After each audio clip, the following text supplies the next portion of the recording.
la manera de seguir en la trinchera con un beso por fusil, con un beso por fusil.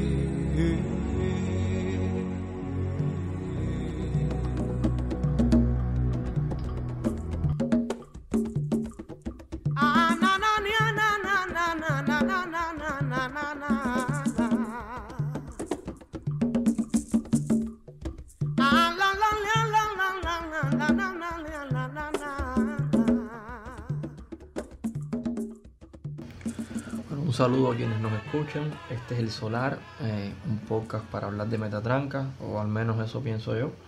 Yo soy Miguel Alejandro Hayes. Este es el podcast que decidí lanzar hace menos de un mes. Esta es la tercera entrega.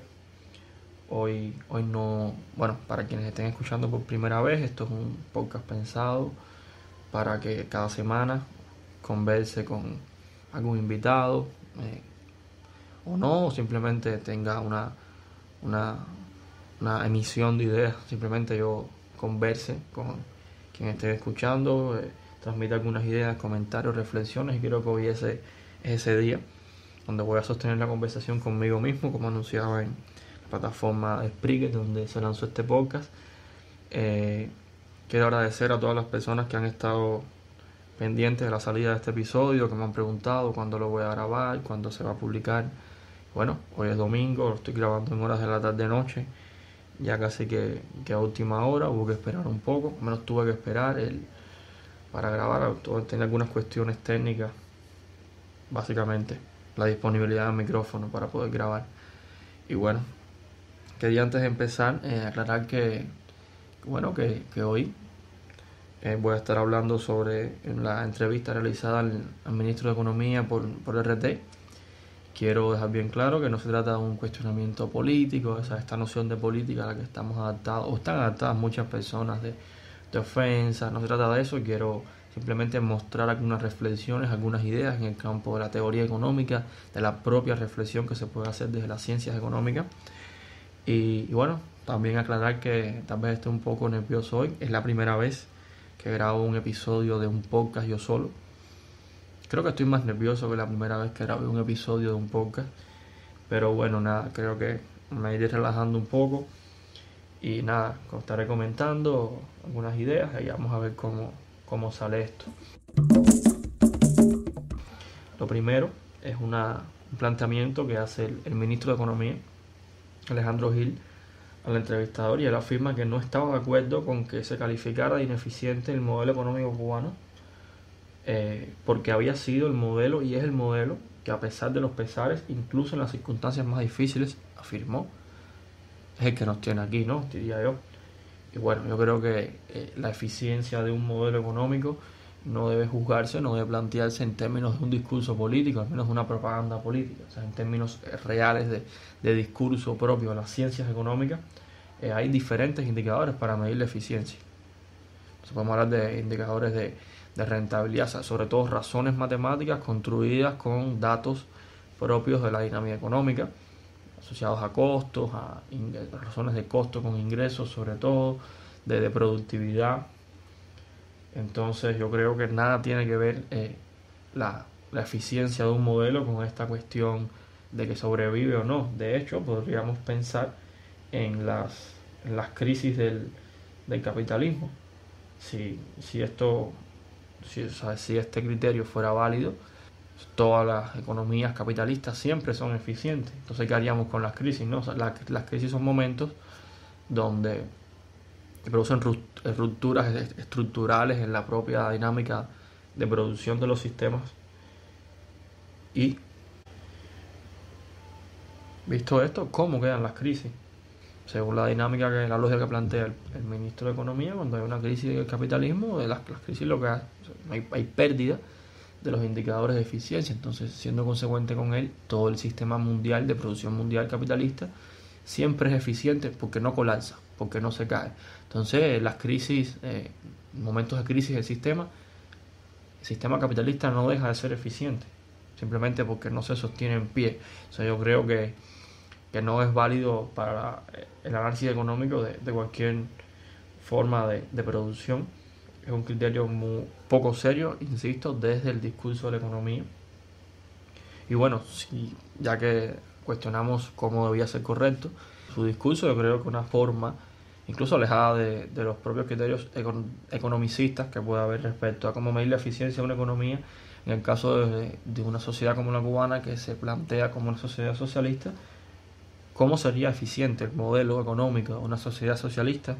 Bueno, sería aquel modelo económico que permitiera reproducir, o sea, sostenerse, crecer a la sociedad socialista. Y bueno, según se plantea en la literatura sobre el tema, incluso en los semestres que se imparte de economía política de socialismo en la educación superior cubana, el socialismo es aquella sociedad donde el fin último deja de ser la reproducción del capital para hacer la reproducción ampliada a las necesidades de los miembros de esa sociedad, de sus ciudadanos. Entonces, ¿qué pasa con el modelo económico del socialismo?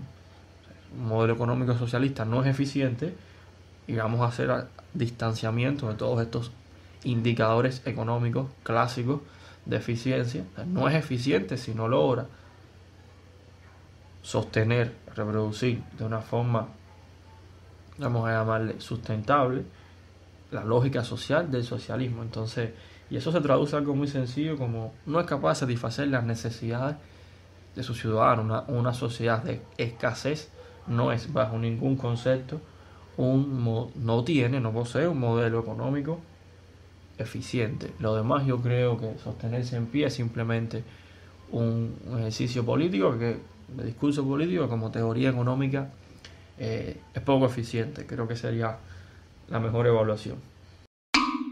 Y bueno, otra cuestión que hablaba el ministro es el tema del crecimiento económico. El ministro hablaba de que no se debe comparar el crecimiento económico, por ejemplo, de un 5% de la economía cubana con otras que están creciendo 2 o 3, es decir, que la economía cubana no está tan mal cuando crece un 0.5%, cuando hay otras que están creciendo cifras similares. Incluso yo no dudo que hay algunos que estén peores. Y bueno, concuerdo con el ministro con la idea de que, bueno, siempre la comparación, amigos que nos escuchan, que me escuchan hoy. A veces pienso que hay varias personas, no soy yo solo aquí hoy, aunque este podcast se realiza con mucha ayuda, demasiada diría yo. La comparación es muy mala, incluso hay un viejo refrán francés, no sé si todavía se usará, yo lo he visto en alguna literatura, que habla de que la comparación nunca da razón, y ciertamente, pero eso ayuda a la vez a cuestionar lo que plantea el ministro, y es el tema de la economía respecto a sí misma. Si una economía pequeña como la cubana es mucho más sencillo, mucho más fácil de que crezca que una economía grande. Entonces, justamente lo que está diciendo se puede virar en su contra como propio discurso de economía, porque dentro de la propia racionalidad de los que estudian el tema es sabido, más que conocido, que es mucho más fácil que crezca una economía pequeña que una economía grande. Entonces, que hay una economía grande creciendo un 2, un 3, incluso un 1%, incluso un 0.5%, al igual que la economía cubana, es una mala señal para la economía cubana. Incluso puede ser señales muy, muy, muy malas. Pero bueno, eso no creo que sea algo importante, más allá de desmontar esa idea de que crecemos un 0.5 y eso es algo. No, una economía pequeña, si no puede crecer mucho, está bien mal como estamos nosotros ahora mismo. Y justo compararla creo que puede ser peor de lo que parece. Comparar no es para decir ellos crecen más, no, es para decir que otra economía mucho más grande que la de nosotros, si crece más que la de nosotros, el problema lo tenemos nosotros. Es decir, la economía cubana con el tamaño que tiene debería crecer con síntomas saludables, y no me atrevo a decir una cifra que puede ser cuestionada, pero como mínimo debería crecer alrededor de un 8% todos los años. Y bueno, ya que hablamos de crecimiento, se anuncia este crecimiento. En el propio discurso él mencionaba como es un logro ese crecimiento, porque bueno, se había pronosticado, según menciona, por algunos imagino que expertos en economía, no fuera de Cuba, se había pronosticado un decrecimiento de cifras similares a las del periodo especial. Por tanto, este pequeño crecimiento del 0.5 es una victoria. Y bueno, quería detenerme ahí, sobre todo para desmontar la idea de cómo pensar el crecimiento. Bueno, y cuando digo cómo pensar el crecimiento, me refiero a la estructura de valor, por llamarlo de alguna forma, de ese crecimiento. Y es que la economía, entendida como PIB, como valor total de la economía, es la suma, no es más que resultado de la cantidad producida, diferentes cantidades producidas, multiplicadas por sus correspondientes precios. Entonces, cuando crece una economía entendida como PIB, no se sabe cuánto, para la economía cubana no es público, cuando no es público es que no se sabe todavía, no se tiene acceso en periodos cortos de tiempo, hay que esperar unos años a que estén publicados los datos, cuánto ese crecimiento se corresponde a un aumento de los precios y cuánto a un aumento de la cantidad, es decir, de la producción real y total de bienes y servicios. Y eso es algo que la prensa oficial, el discurso político ignora. Entonces, ese crecimiento no es realmente una victoria en términos de funcionamiento económico, o sea, macroeconómico, en términos de macroindicadores, no es ni siquiera una victoria. Si es un crecimiento si es más un crecimiento por aumento de precios que por aumento de cantidad. Y si analizamos el 0.5% y un poco de ese crecimiento es por un aumento de los precios, ¿cuánto le quedaría a la cantidad? Por lo que, para ir cerrando con esta cuestión del crecimiento, ese crecimiento en resumen de 0.5 no es, y aunque fuera de 7, la victoria sería que ese crecimiento fuera en una buena medida por un aumento de los precios, por un aumento de la cantidad de la producción, de la cantidad producida, y no de un aumento de los precios. Y esa información ni siquiera la tenemos. Entonces, más allá de este discurso que pueden vender los medios oficiales y los políticos, ese crecimiento todavía, mientras no se informe, al menos para nosotros, los receptores de esa información, no es ni siquiera algo relevante. Y bueno, dejando el tema del crecimiento, hay otra cuestión que utilizaba el ministro para no justificar, pero sí explicar un poco quizás algunos de los achaques, por llamarlo de alguna forma, que puede tener la economía, y es el tema de las gratuidades, un tema alto sensible, al menos si el discurso político se trata en Cuba, el tema de entender todas las garantías sociales, sobre todo salud y educación, acceso a cultura. Y él habla de que el gobierno, la revolución tal vez se refirió, no recuerdo ahora bien, resumen, la gestión del gobierno invierte mucho dinero en conquistas de la revolución, según afirmó, que son gratuidades para la población. Y bueno, yo quiero ahora tenerme un poco ahí, primero porque estas cosas que entendemos como gratuidades, pues no son más que gratuidades que son, la gente las piensa como algo inherente al propio sistema socialista. No son más que políticas públicas de una redistribución de determinados ingresos que son para subsidiar, por llamarle de alguna forma, y eso puede ser cuestionable, servicios de salud y educación. Entonces, estos servicios de salud y educación que son gratuitos, hay que desmontar el mito de las gratuidades en Cuba. Son políticas públicas, por tanto, si son políticas públicas, son una gestión que hace el gobierno, determinado dinero que recauda por diferentes vías, es una redistribución de la riqueza social. Pero bueno, hay algo ahí que hay que acabar de desmontar, y es que sí, son gratuidades para el receptor, para la población, el que va a hacer consumo de ese servicio, de esa educación gratuita, de esa salud. Pero cuando se invierte en salud y educación gratuita, por el otro lado hay escuelas, por ejemplo, tienen profesores, personal docente, personal administrativo, incluso personal de limpieza, todo un conjunto de trabajadores, de personas que laboran también en las instancias gubernamentales, ya sea los ministerios, las direcciones municipales, provinciales de educación, que tienen trabajadores que están cobrando.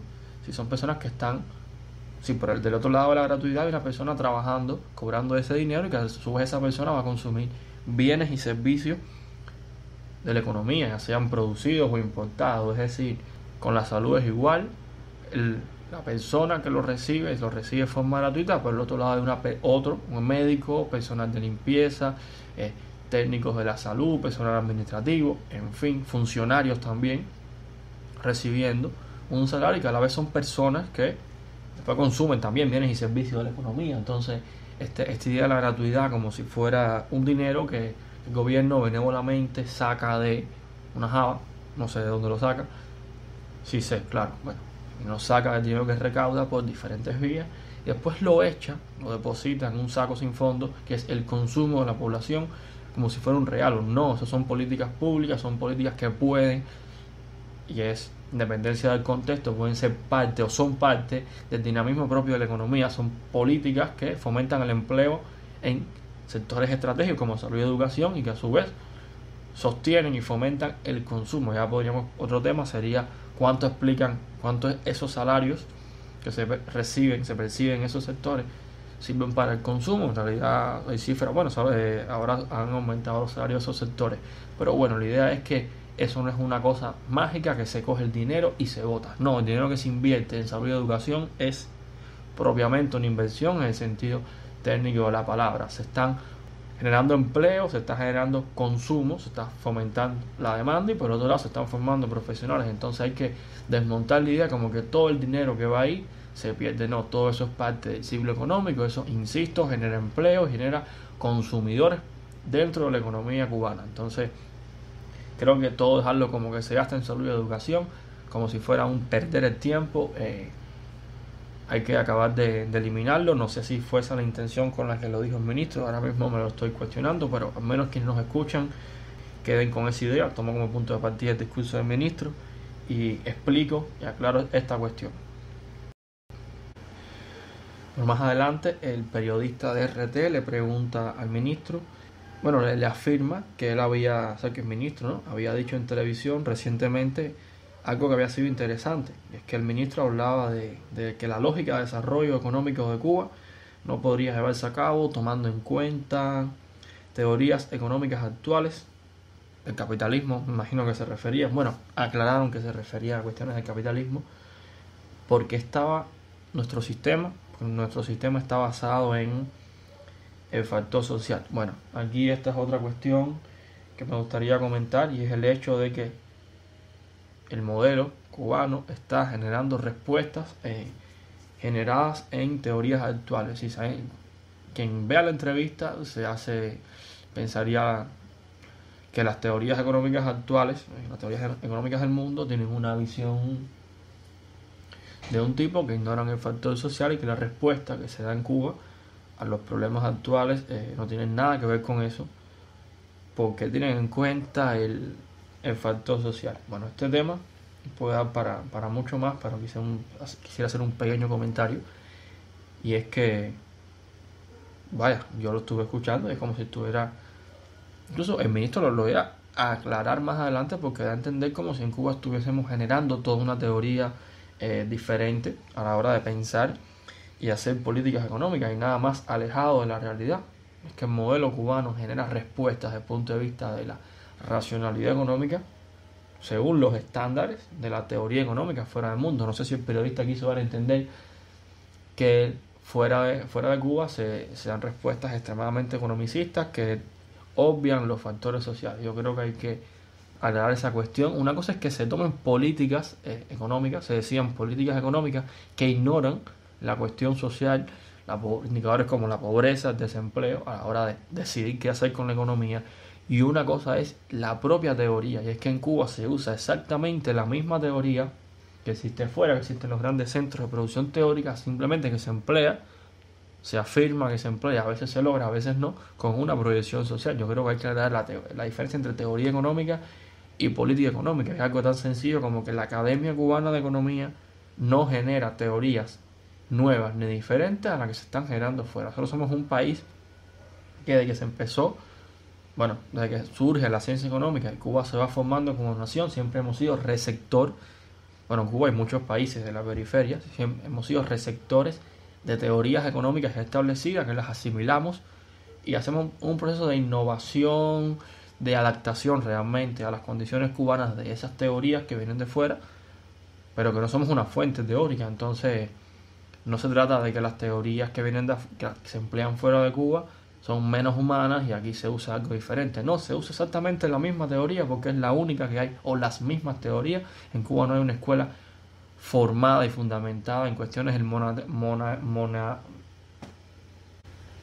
Bueno, me acabo de trabar. En cuestiones del monetarismo, por ejemplo, que ayuden a resolver toda la cuestión de la multiplicidad cambiaria, en cómo se están tomando decisiones según el discurso neoclásico de economía a la hora de pensar la racionalidad cambiaria. Que se tenga en cuenta eso para tomar medidas que intenten tener el menor impacto negativo sobre la sociedad es otra cuestión totalmente diferente. Yo creo que hay que desmitificar la idea de que las teorías económicas capitalistas son dañinas, en primer lugar porque son las que se estudian en Cuba, son las que se enseñan y son las que se están aplicando. Este tema da para mucho más cuestionable, pero quería dejar claro esto. Resumiendo, que el modelo económico cubano actual da respuestas, ha hecho gestión, por ejemplo, de la cuestión cambiaria, que creo que es lo más importante ahora, de toda la política que se está aplicando en la gestión del ordenamiento monetario. No son más que las teorías, una parte de algunas teorías existen fuera de Cuba, que son generadas fuera y se están asimilando, y es eso lo que se está aplicando. Otro tema que abordaron el ministro y el entrevistador de RT era asociado al aumento salarial ocurrido hace ya varios meses en Cuba, sobre todo un aumento salarial que estuvo dirigido al sector presupuestado de la economía. Y el ministro hablaba de que en cierta medida controlaron el efecto inflacionario, que en cierta medida no se cumplió la teoría clásica de la inflación, de que ante una inyección de dinero en la economía hay un similar crecimiento, sin que esté acompañado un similar crecimiento en la oferta. Ese ajuste se da en el mercado a través de un incremento de los precios, el gran mito de la inflación. Bien, en este punto el cuestionamiento es sobre todo teórico, y sí, ciertamente no se cumplió ese mito, y ahora me voy a aclarar por qué. Otra vez no da claridad para otro episodio. Ese mito de la inflación, de que aumentar dinero automáticamente van a aumentar los precios, evidentemente no pasó. La cuestión es que se asumió mal.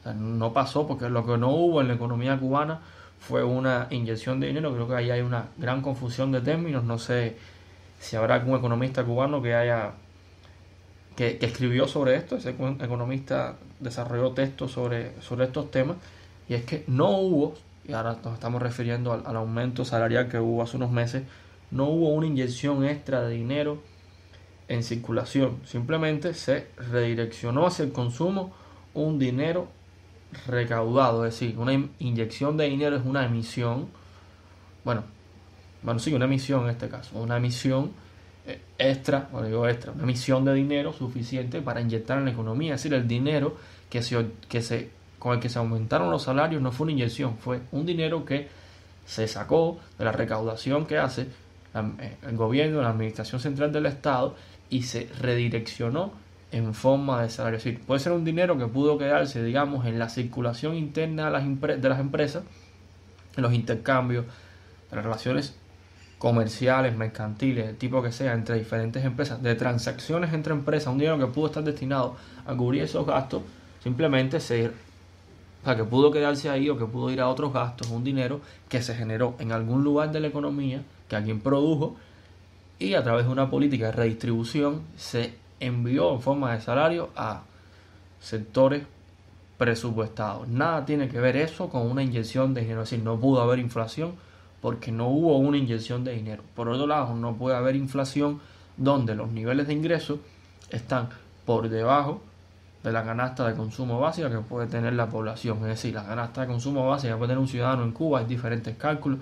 Yo siempre me atengo a uno que tomé como base hace varios años, un discurso de entonces ministro de Economía, Marino Murillo, que hablaba de 1.500 pesos. Uno lo puede aumentar un poco, dar aumento de los precios, 1.500, 1.800, 2.000 pesos cubanos que necesita una persona más o menos para vivir al mes, entre alimentos, vestirse, quizás salir a algún lugar. Si cuando el nivel de salario está por debajo de ese número, el salario medio en Cuba todavía no llega a los 800 pesos, y tú aumentas el salario, todavía no puedes generar un efecto de inflación, porque los niveles de salario todavía no superan los niveles de consumo. Es decir, hay una demanda deprimida.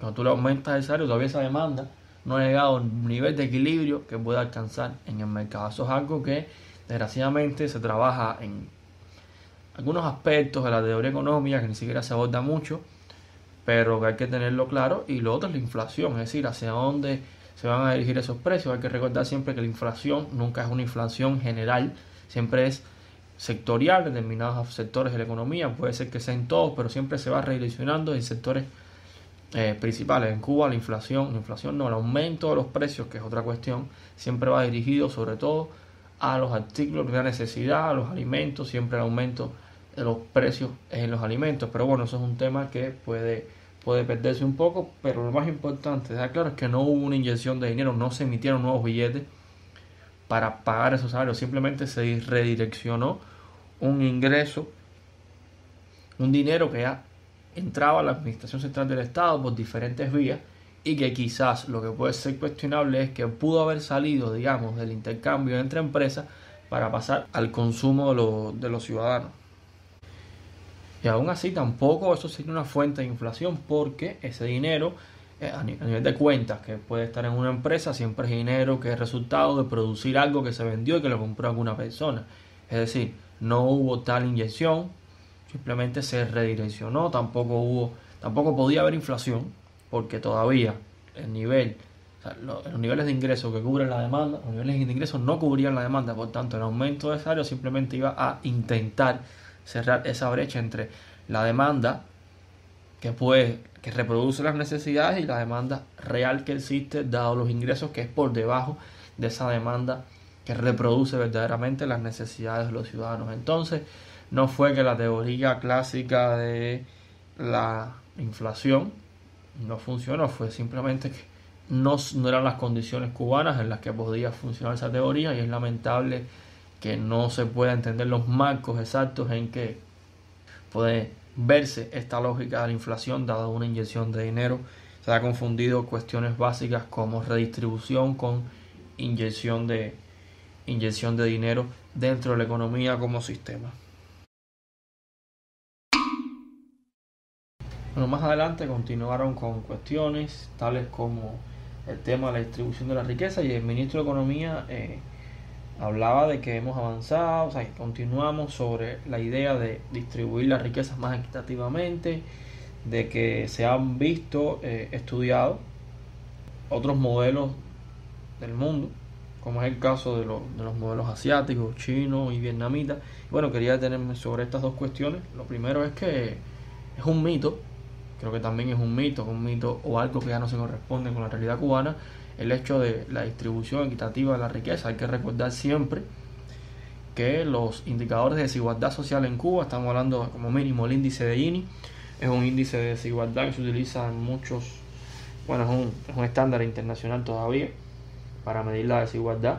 Ese índice de Gini de Cuba es secreto, digo secreto, no es público, no se publica, no hay acceso a él, ni siquiera la distribución de los datos que da el anuario estadístico cubano que publica la UNED, ni siquiera ahí están segmentados las escalas salariales para uno poder calcular el índice de desigualdad. Eso es solamente contando los salarios, dentro del sector estatal. Es decir, dónde están esos trabajos, esos avances en materia de distribución equitativa de la riqueza, cuando la desigualdad real de Cuba, al menos en términos estadísticos, no se visibiliza. Pero por otro lado está la experiencia y la percepción personal de los ciudadanos, de los sujetos, de los agentes económicos, que también cuenta, también es importante, y es el hecho de que se percibe la realidad cubana, la desigualdad social. No creo que sea un secreto para nadie los diferentes estratos. Solamente hay que ver las dinámicas, sentarse en algo, las dinámicas de recreación nocturna, por ejemplo, de La Habana, quizás en otras provincias también exista, para entender la desigualdad, las personas que pueden acceder a datos móviles y las personas que no. Es decir, cómo se va diversificando la matriz de consumo, nos va indicando la distribución, pero no tal vez no la distribución, pero sí la existencia de la desigualdad. Algo muy sencillo: los que podemos consumir datos móviles y los que no. Ahí eso muestra, evidencia, estructura, reproduce la desigualdad social y le quita el velo, la encara. Por otro lado es el tema de los modelos asiáticos, y es que el ministro afirmaba de que todos esos modelos, obviamente, dice que los han estudiado y saben lo bueno y lo malo de esos modelos. Bueno, yo no dudo, es más, yo sé que en Cuba hay al menos algunos expertos economistas, imagino que hay otras áreas que han estudiado, que siguen estudiando con mucho rigor, con mucha profundidad las economías asiáticas, sobre todo por ejemplo la de Vietnam. Los centros de investigación conocen mucho de esto, las culturas, hacen intercambios, van allá, estudian. Bueno, ahora, no creo que eso sea fuente de conocimiento para el ejercicio del poder. Por ejemplo, el caso de Vietnam es muy conocido, la alta descentralización económica que existe en la gestión vietnamita, sin país con una estructura política centralizada. Sin embargo, es justo lo inverso en materia de gestión económica. Entonces, no se trata, es decir, él reconoce que saben lo bueno y lo malo. El problema es que la economía no es algo aislado solo en la sociedad. Las relaciones económicas también ocultan, esconden, tienen, poseen relaciones de poder. Y cambiar las relaciones económicas actuales de la economía cubana son y siempre van a ser, como la de cualquier economía, cambiar las relaciones de poder que están detrás. O sea, las cuotas de poder, redistribuir la centralización, la verticalidad, la estructura económica es redistribuir la estructura de poder. Siempre. Entonces, más allá de que él lo conozca, no creo que siempre hay que tener en cuenta de que detrás de todo el funcionamiento de la economía cubana siempre va a haber, como en cualquier economía, intereses, lógicas de poder que no se pueden tapar. Y aquí, bueno, hago la observación de que me llamó la atención mucho, bueno, aunque no debió ser nada nuevo, pero sí, realmente me sorprendió, y es el discurso altamente ideologizado en el sentido político que ofrece el ministro. Por ejemplo, continuó con la idea de lo no estatal para referirse a toda aquella propiedad diferente del estatal. Eso es algo, todavía viene con una fuerte carga política, una serie de afirmaciones cargadas de discurso político. Por ejemplo, el ministro afirmaba y cito: yo creo que en 2019 se demostró la capacidad que tiene nuestra economía de no solamente resistir en cualquier condición en que estemos, sino incluso de no renunciar a continuar desarrollándonos. Es decir, eso es un discurso, eso es una propaganda política. Es lamentable decirlo, pero es una propaganda política. Es decir, desarrollo económico, como mínimo es crecimiento con cambios estructurales que impliquen lógicas de empoderamiento y reducción de las brechas de desigualdad hacia lo interno de la economía, que es justo lo contrario de lo que estamos haciendo. Es decir, no hay un crecimiento sostenido de la economía cubana, no hay unos cambios estructurales que generen empoderamiento y reducción de las brechas de desigualdad. Hablábamos hace un momento de la desigualdad, ¿no? La desigualdad, lejos de reducirse, está yendo en ascenso. Entonces, ¿cómo que desarrollo? Es decir, en términos estrictos de los estándares internacionales académicos y demás, eso no es desarrollo por ningún lugar, es simplemente una pura consigna, una pura propaganda política. Lo otro fue el tema del bloqueo. Claro, nunca puede faltar una conferencia, un espacio, una entrevista sobre economía cubana que no se toque el tema del bloqueo. Bueno, claro está que el bloqueo, estamos en un momento bastante difícil, la activación del título 3 y demás, toda la cuestión esta que existe con los bancos de combustible también es cuestionable. Sabemos que un país, la administración, y al menos los que hemos trabajado con cierta bibliografía o lo que sea que tenga que ver con logística, que existe siempre una reserva que se crea, que se construye, que se posee. Pero bueno, hay que ser realistas. Los costos directos de la economía, que son generados por el bloqueo, son que el bloqueo no existe, que son un poco exagerados. ¿Sí? Los costos, por ejemplo, los encarecimientos por retrasos de envío, los costos adicionales por fletes, pues no pueden dar la cifra que anuncian que son los gastos de bloqueo. Es decir, sí produce afectaciones a la dinámica interna de producción de la economía. Por ejemplo, todo el tema del combustible, que puede afectar los propios ciclos de la economía cubana, determinadas ramas, puede afectar encadenamientos de consumo completos, digamos, por la no llegada de algún producto que se importe o por la no llegada de alguna materia prima que a la vez se va a utilizar. Estaba pensando en la cerveza, que no es el caso ahora, pero bueno, y que puede afectar un encadenamiento entero de consumo o encadenamientos productivos. Pero es eso algo muy diferente de intentar culpar de todos los fallos administrativos, de procedimientos en la economía cubana. hay una cosa muy tentadora, y es que el ministro hablaba de la exigencia cubana, a la cual me sumo, claro está, de levantar el bloqueo. Bueno, ¿cómo podría estar este país sin el bloqueo? Ahí lo dejo abierto. Hay que recordar siempre la era Obama. Cuando alguien quiera pensar en una Cuba sin bloqueo, yo le invito a recordar cómo fue la era Obama, y eso nos va a decir algo. El país se volcó hacia un rentismo del sector turístico muy fuerte. Fue un periodo que se potenció mucho la clase media cubana, pero no hubo grandes avances, ni siquiera en materia de macroeconomía. Hay que recordar los indicadores de crecimiento de esos años y sobre todo los precios de los bienes de consumo, los principales bienes de consumo de la población cubana.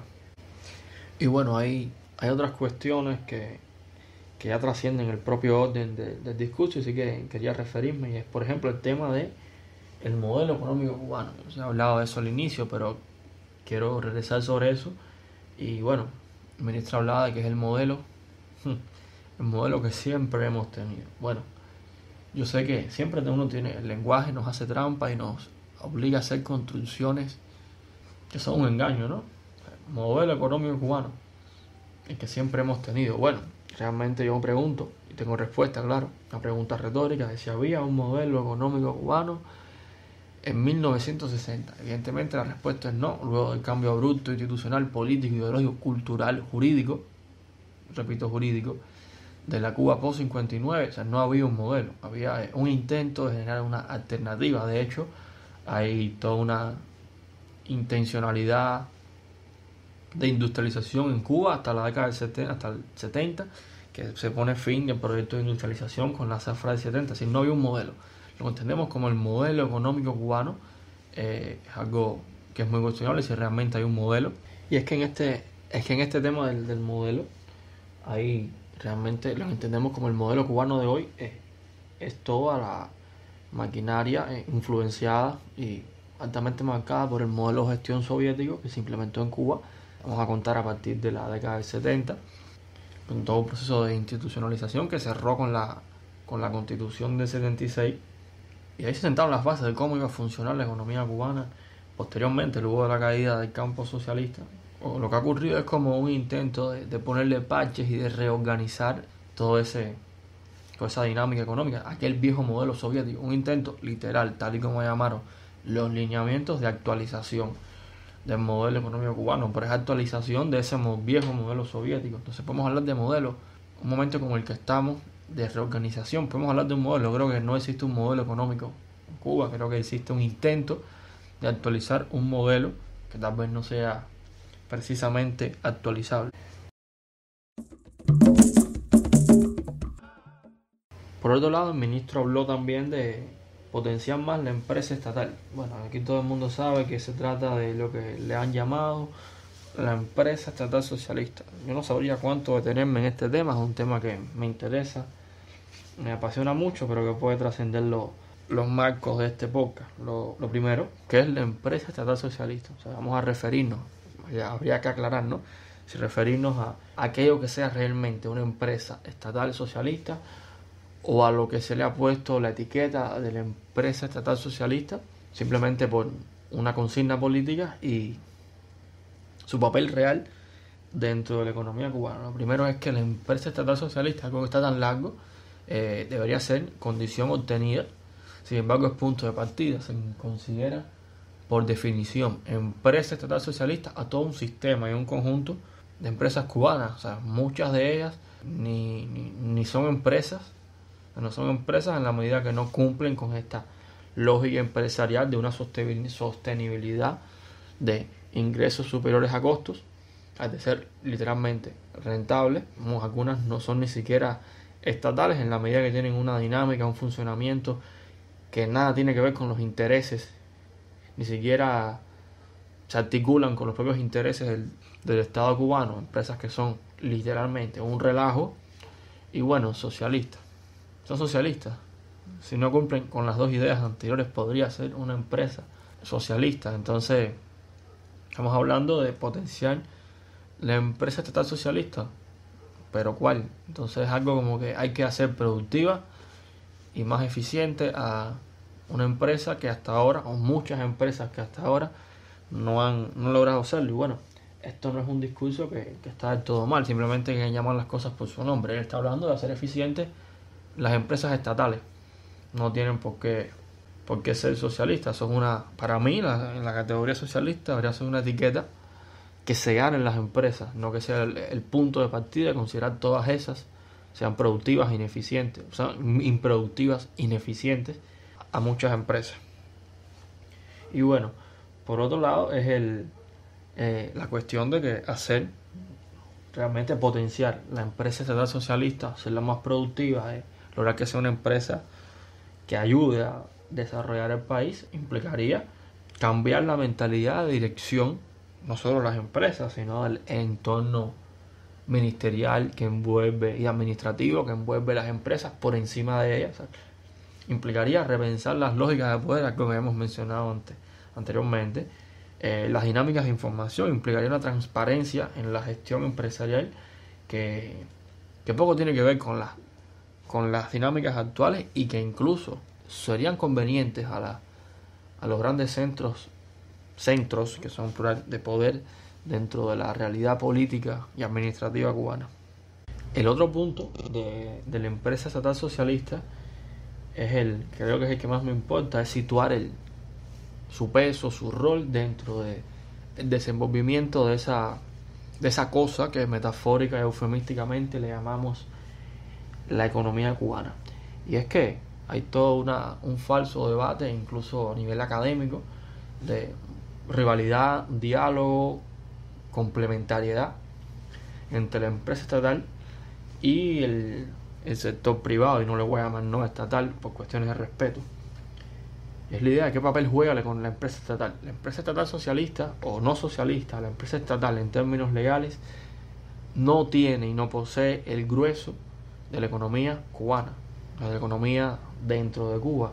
Si bien en términos estructurales de su rol dentro del sistema de producción de bienes y servicios de la economía cubana, y mucho menos en términos de valor monetario, valor comercial que registran. Estamos hablando de que en Cuba existen, y muchas veces la gente lo ignora o lo desconoce, existe GAESA. GAESA es el gran monopolio a lo interno de la economía cubana, es el monopolio que controla, no me atrevo a decir por ciento, realmente las cifras que he visto ni siquiera las comparto, creo que son hasta mayores, buena parte, casi todo de la circulación interna de divisa y de pseudodivisa. Con pseudodivisa me refiero al CUC, es decir, estructuralmente controla todas las redes de hoteles, buena parte de la red de hoteles, para ser exacto, buena parte de la circulación minorista interna, dígase Siemens y todas estas corporaciones y cadenas minoristas de distribución de productos que tienen que ver con satisfacción de primera necesidad, sea alimentos, incluido el aceite, el pollo, cosas básicas como el aceite del pollo, ropas, zapatos, algunos servicios como transportación interprovincial en CUC, cuestiones de recreación, bastantes cuestiones de centros y espacios de recreación, es decir, a nivel de circulación monetaria y a nivel estructural tienen el grandísimo peso. O sea, las empresas estatales son muchas veces pequeñas empresas que no tienen ese gran interés, o sea, que no hay sobre ellas ese gran interés, parece, y no han pasado todavía a cabeza, pero el grueso de la economía cubana, salvando los servicios, o sea, el grueso asociado a todo el turismo y el comercio minorista, está en manos de GAESA. Entonces el discurso político y el debate político y académico se centra en la relación empresa estatal con el sector privado. Es que no, GAESA y todas las empresas que están bajo esa sombrilla de GAESA no son empresas estatales socialistas, son sociedades anónimas. ¿Sí? Respecto a su composición del capital, no son empresas socialistas, son sociedades anónimas, propiedad. Bueno, todo el mundo sabe que eso son empresas militares, es decir, son sociedades anónimas, propiedad militar, que por ser militar están fuera de la jurisdicción de la Contraloría General de la República, el máximo órgano de control del gobierno, bueno, del pueblo también, pero sabemos que es del gobierno. Es decir, ¿qué empresa estatal socialista puede ser ese grueso de la economía que está formado por las empresas de GAESA, que no puede ser controlada por el pueblo? Entonces, ¿Qué empresas estatales socialistas? No, son grandes sociedades anónimas o pequeñas, da igual, que escapan del control del pueblo. O sea, no me queda claro. No son empresas estatales, son empresas militares. Son estatales porque ni siquiera la Contraloría puede acceder a ellas. O sea, entran a una lógica diferente de control, que es la lógica militar, y que el pueblo no manda, ni siquiera a través de sus representantes súper indirectos, como puede ser el gobierno. Entonces, nada que ver con una empresa estatal socialista. Entonces, mientras el grueso, la cuestión, el pollo, el arroz con pollo está ahí, en todo ese peso estructural y de circulación dentro de la economía, incluso de sectores estratégicos asociados al consumo, sobre todo. Mientras está ahí, seguimos dialogando con la empresa estatal, que puede ser muchas veces la empresa provincial del pan o la empresa provincial de transporte, que no es que no sean importantes, pero hay que tener claro ese rol. Tenemos el sector privado, la empresa estatal socialista y a esa el gran monopolio militar con estructura a lo interno de sociedad anónima, que insisto, no es una empresa estatal socialista. Bueno, más adelante el ministro también hablaba de que existe una estrategia en función de disminuir las importaciones y ubicar los financiamientos en la industria para que la industria crezca, pueda desarrollarse la industria nuestra, y bueno, que esta solo se desarrolla trabajando, y bueno, por lo tanto que estamos trabajando en eso, afirma el ministro. Bueno, la verdad que lo que hay que decir, y eso no es un cuento, es que ese mismo cuento de siempre, esta idea que estamos trabajando en función de disminuir importaciones. Hay que revisar la mesa redonda del año anterior, o una mesa redonda del año anterior y el anterior y el anterior, y esta idea de el discurso de disminuir las importaciones es algo tan viejo que bueno, eso estuvo de moda en América Latina hace alrededor de 60 años como discurso económico. Y bueno, ya que estábamos hablando de disminuir importaciones y de discurso económico, y que el ministro anunciaba de que no se tienen en cuenta o que no se hace pensando en esas teorías que vienen de afuera. Bueno, nada más extranjerizante para la lógica y el discurso económico oficial en Cuba, que esto que acabamos de escuchar es un pensamiento que arrastra todo un viejo modelo desarrollista. Algunos expertos le llaman neodesarrollista, y esta idea de pensar el crecimiento y desarrollo de la economía cubana a partir de eso que entendemos por industria, de eso que tradicional y de manera clásica se entiende por industria, esta imagen de las fábricas, de una gran corporeidad, una gran producción. Y es todavía pensar que el modelo de desarrollo cubano viene por ese prototipo, ese molde, esa lógica industrial. Y eso tiene un nombre, eso es neodesarrollismo. Es decir, lamentablemente, a pesar de que dice el ministro de que no bebemos de esas teorías afuera que pueden venir contaminadas, es que estamos pensando la economía cubana desde lo peor de esas lógicas, que puede ser un modelo neodesarrollista que no, para Cuba, en América Latina ya hay experiencia, no va a ninguna parte, y si va, y si fue, ese lugar en el que fue, no es Cuba. Y muy vinculado con esto está el tema de la inversión extranjera. Y es que el ministro continúa hablando de inversión extranjera, de que el modelo, de que el proyecto cubano sigue, esta es mi palabra, ¿no?, esperando la benevolencia de una inversión extranjera que venga y nos ayude a salir de esto en lo que estamos. Y bueno, ya que estaba mencionando la cuestión del neodesarrollismo, tiene mucho que ver con esto, y es que el discurso económico piensa la inversión extranjera desde la óptica neodesarrollista, y se piensa en la gran inversión extranjera, en esa extranjero, quien sea, que va a venir con una macroinversión a invertir miles de millones o cientos de millones en algún proyecto económico en Cuba. Y el vivo ejemplo del neodesarrollismo es en Mariel, que no quiero detenerme en él ahora mismo. ¿Por qué no pensar la inversión extranjera? Esto es una propuesta, que la digo alto y claro, desde las pequeñas inversiones extranjeras. Es decir, estamos abiertos a la gran inversión extranjera, a las grandes inversiones, pero no a estos pequeños que pueden venir a hacer diferentes dinámicas de cooperación. No tengo ni idea del mismo sector específico, pero pequeños servicios, por ejemplo. Tal vez no sea más feliz de los ejemplos. Pequeñas manufacturas. No estoy hablando de hacer maquilas, estoy hablando de abrirse a pequeños inversores extranjeros que pueden venir con pequeñas propuestas de pequeños negocios. En la práctica, mucho de eso existen muchos negocios privados en Cuba, que son de extranjeros y que usan al final a un cubano, que ya están viendo extranjeros a hacer pequeños negocios en Cuba, que también es inversión extranjera y que puede incidir directamente sobre otros sectores que no son precisamente esta visión de la gran industria, pero puede ir a pequeños productos artesanales, manufacturados, servicios que pueden ser útiles a la comunidad, servicios que pueden ser tecnológicos, que pueden ser de alimentación. Hay diferentes ejemplos. De todos modos se está haciendo y hay mucha gente que viene, lo hace, pasa trabajo y tiene que hacerlo a través de un cubano. Entonces, ¿qué mejor que fomentar también esa inversión extranjera, darle paso? Seguimos pensando en modelo de desarrollo, esa visión neodesarrollista, esa óptica de la gran industria que puede desarrollarse, y se ignora todos estos espacios de generar inversiones y desarrollo desde una óptica más pequeña, desde una óptica descentralizada, y que bueno, la primera no da resultados. No sé por qué ignorar tanto el ejercicio y el uso de la segunda. Y volviendo con el tema de la empresa, el ministro hablaba de la vinculación que puede existir entre el sector estatal y el no estatal, ¿no? Ya una vez más me quejo del empleo del término no estatal para referirse al sector diferente del estatal. Y bueno, solamente de esta idea, el mismo nombre creo que ya está diciendo una intencionalidad. Habla de que no existe idea de congelar ni de no desarrollar el sector no estatal, pero el punto de partida, cuando uno lo mira, el nombre, es decir, ya hay un criterio para mí implícito de discriminación en llamarle no estatal. ¿Cómo tú vas a definir a alguien con el no? O sea, los hombres y los nombres. Bueno, esos nombres en el siglo XXI pueden incluir muchas cosas, claro, pero hombres como mínimo, mujeres, o mujeres y no mujeres. Es decir, hay esta idea de que todo el mundo necesita, o sea, la cuestión de la identidad, ¿no? De que tú te identifiques como no algo. Eso es feo.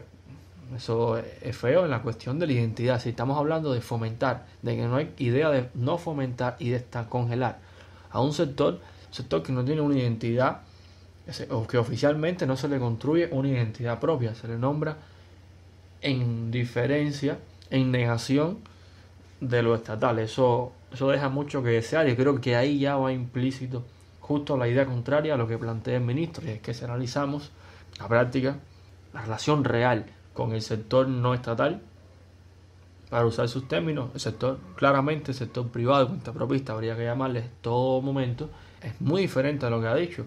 En la práctica, cada vez que salen nuevas regulaciones para el sector privado y cuentapropista, los documentos esos no dan la idea de que existe. Las palabras viabilizar, facilitar, ayudar, impulsar, se pierden. Son regulaciones que van literalmente a regular, limitar, contrarrestar.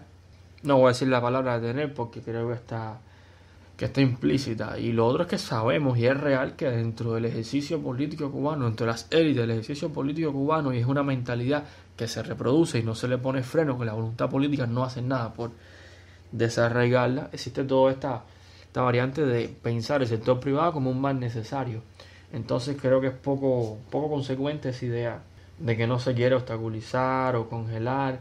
Además que solo hay que revisar las normas reales de funcionamiento, las dinámicas tributarias, por ejemplo, del sector privado, las cuestiones de las regulaciones, que lamentablemente muchas veces no son un ambiente propicio, no son un ambiente de seguridad. Desgraciadamente el sector privado no cuenta con todo un entorno jurídico, ni siquiera cultural, desde el discurso oficial hacia ellos que sea favorable en materia económica, de agentes económicos. La seguridad, la tranquilidad, la protección desde el punto de vista jurídico son muy importantes, y no es un sector que ha crecido, que se ha desarrollado con ese clima de cordialidad, cooperación y colaboración.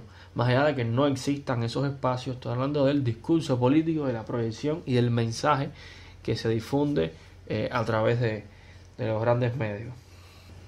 Y por el contrario, dice que lo que es la estrategia de seguir cooperando. Bueno, 9 años después de la apertura, la gran apertura del sector privado, ¿dónde está esa estrategia? ¿Dónde se puede ver esa estrategia? Una estrategia de un país con los sectores de su economía no puede ser seguir cooperando. Tiene una estrategia definida, específica y por cómo se va proyectando la relación con este sector, más bien parece no existir ya. Y bueno, ya se está acabando el tiempo. Se me quedaron muchas cosas por decir. Yo creo que este podcast da para mucho más. Voy a publicar esto pronto. Estaré recibiendo todos los comentarios, quejas, dudas, sugerencias, insultos, todos posibles. Gracias a quien va a tener la paciencia de escuchar todo esto. Que todo queda abierto. Y este es el podcast El Solar. Gracias por todo. La rumba la traigo yo, con la rumba me voy yo. Déjate de tanta bobería. Si tú me debes, tú me pagas. El que me debe, que me pague. La rumba la traigo yo.